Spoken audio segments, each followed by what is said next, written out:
Okay, today we're going to be talking about hairs and a little bit of fibers. We already did fibers last week, so I might mention a couple things about them, but not too much. Okay, first, a little bit about the biology of hair. You may know, some of you may know, that hair is made up of the protein keratin, and in fact, sometimes you get treatments of keratin to change your hair texture, to smooth out the hair cuticle. So it's the primary component of the hair, which is also a component of your nails as well, so finger and toenails, and also also a component of the skin. I think you're all aware that hair comes from follicles. What you might not realize is that you develop your hair follicles before birth. Some children are born pretty hairy and some don't are more bald. Some people lose their hair after they're born. There's quite a bit of variety there. And in fact, sometimes if your baby's born, like my kids are born a little bit early, they have a lot of hair on them that kind of helps actually just keep them warmer. But no new follicles appear after birth. So that's an interesting little tidbit there. You probably also know that hair is a result of, hair color is a result of pigment. And a pigment is just a chemical compound, usually in the case of hair, a protein that's able to reflect certain wavelengths of light. So darker hair colors have more pigment, lighter hair colors have less pigment, and everywhere kind of in between.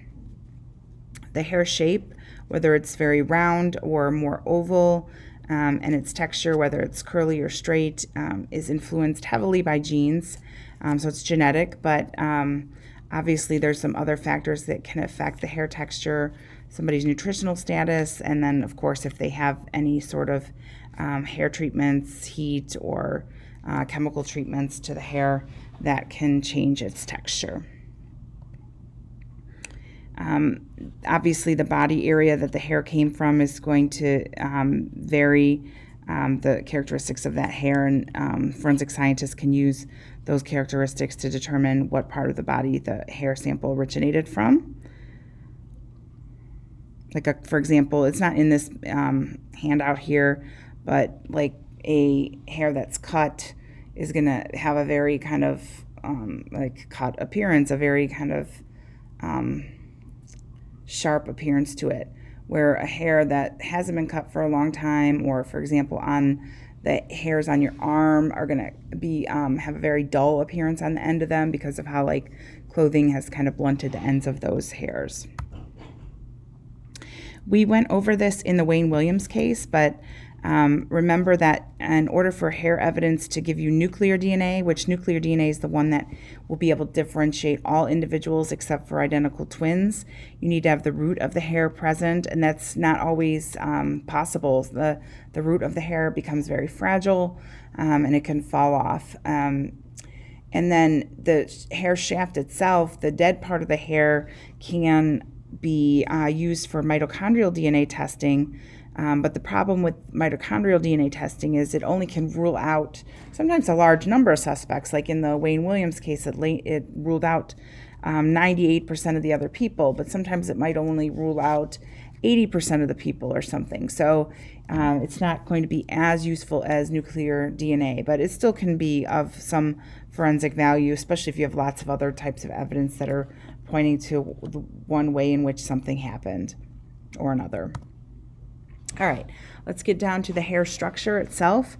There's three main layers of hair, and I like to think of it like a pencil, like a wooden pencil, where the outside of the pencil would be like the smooth paint layer, and that would be equivalent to the cuticle in your hair. In the case of the cuticle, it's overlapping scales, and the cuticle texture might be different between individuals, might be different depending on the treatments that are done to one person's hair. Different parts of their head might have more lifted cuticles, and all sorts of things can influence that as well. The next part, if we're thinking of the pencil, would be like the wood part, the brown wood part of the pencil, and in the hair it's called the cortex, which is the part of the hair that has a lot of protein in it, and it's going to be the middle layer that's going to surround the medulla. And then finally the medulla part, and the medulla is the middle part of it, this red part, and that would be equivalent to like the lead part of the graphite part of the pencil.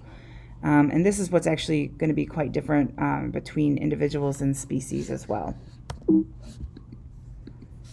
Okay, and that's what they used here, is the same analogy that I used. And then if we throw on top of that like the part of the pencil that's like the eraser, what's holding the eraser, that would kind of be like a good analogy would be of the hair follicle itself.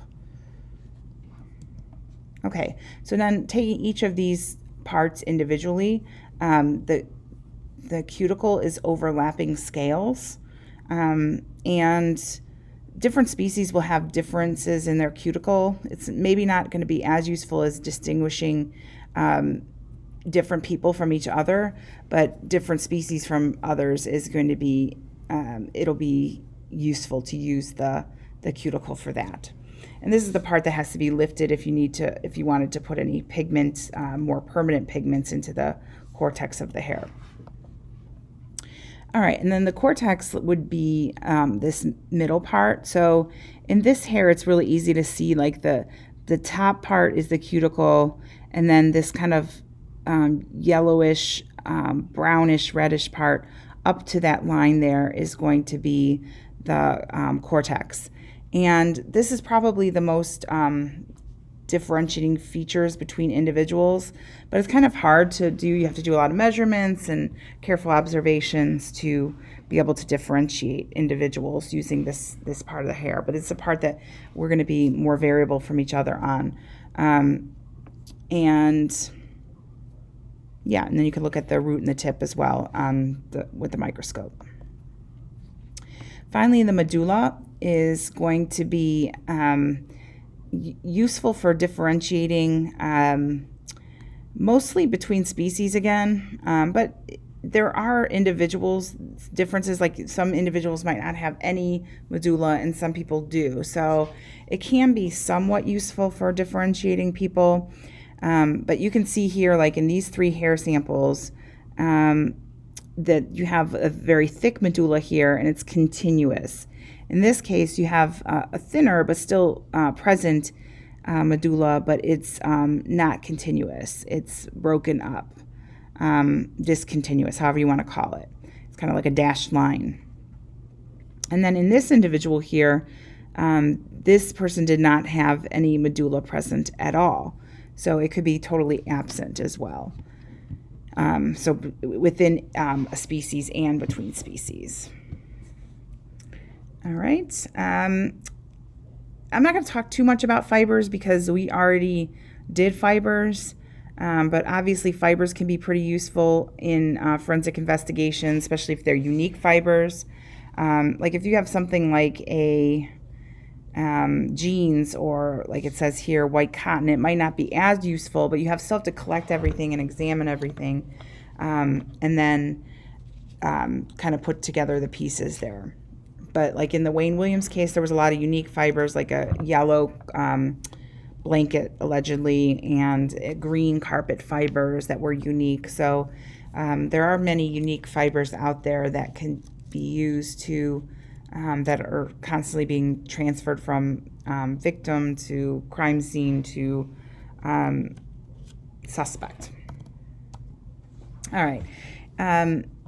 Some fibers are natural, like cotton, flax, hemp, natural and plant-based, linen, and then some natural fibers are from animals like wool, sheep, obviously, but other things like alpaca and angora are used to make fibers as well.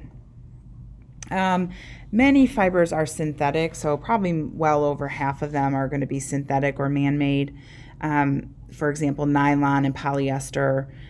Rayon is considered to be a synthetic fiber just because it's natural fibers, cellulose fibers that are treated with chemicals. So it's kind of like a hybrid of a man-made and a natural. And then this is just looking at, we're going to look at hairs on Wednesday, but these are just showing different species. And you can try to take a guess what you think these different species are. I know a few of these just off the top of my head. Let me see if I'm right here. I think this one is definitely going to be a deer. It's got this kind of like cobblestone appearance to it.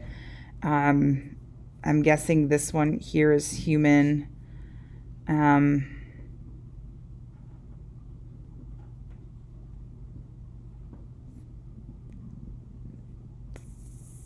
This one is, I think, mouse. And then maybe cat and bunny. I think that's all I could tell off the top of my head based on memory, and I've been doing this for quite a while, so let's see how I did. These are just some fibers. Okay.